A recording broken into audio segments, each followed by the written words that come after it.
Episode number 206.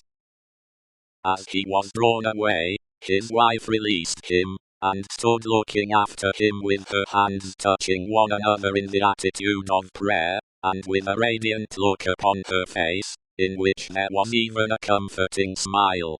As he went out at the prisoner's door, she turned, laid her head lovingly on her father's breast, tried to speak to him, and fell at his feet. Then, issuing from the obscure corner, from which he had never moved, Sydney Carton came, and took her up. Only her father and Mr. Lorry were with her. His arm trembled as it raised her, and supported her head. Yet, there was an air about him that was not all of pity, that had a flush of pride in it. "Shall I take her to a coach? I shall never feel her weight." He carried her lightly to the door, and laid her tenderly down in a coach. Her father and their old friend got into it, and he took his seat beside the driver.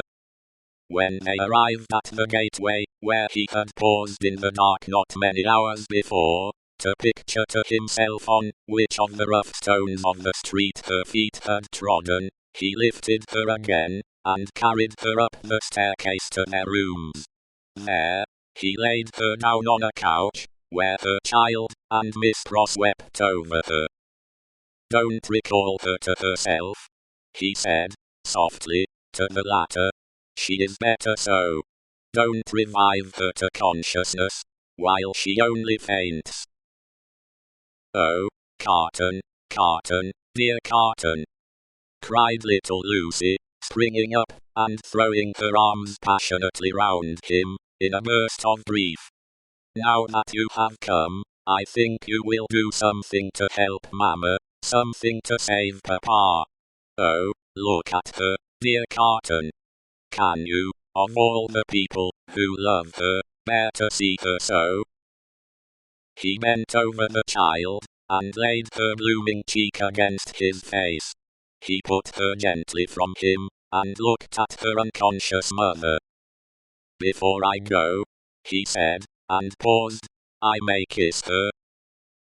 It was remembered afterwards that when he bent down, and touched her face with his lips, he murmured some words. The child, who was nearest to him, told them afterwards, and told her grandchildren when she was a handsome old lady, that she heard him say, "A life you love."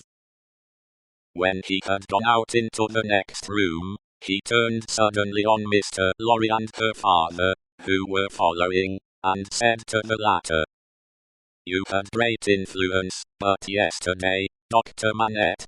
Let it at least be tried. These judges, and all the men in power, are very friendly to you, and very recognizant of your services, are they not?" "Nothing connected with Charles was concealed from me. I had the strongest assurances that I should save him, and I did." He returned the answer in great trouble, and very slowly. "Try them again. The hours between this and tomorrow afternoon are few and short, but try." "I intend to try. I will not rest a moment." "That's well. I have known such energy as yours do great things before now, though never," he added, with a smile and a sigh together, "such great things as this. But try. Of little worth as life is when we misuse it, it is worth that effort. It would cost nothing to lay down, if it were not,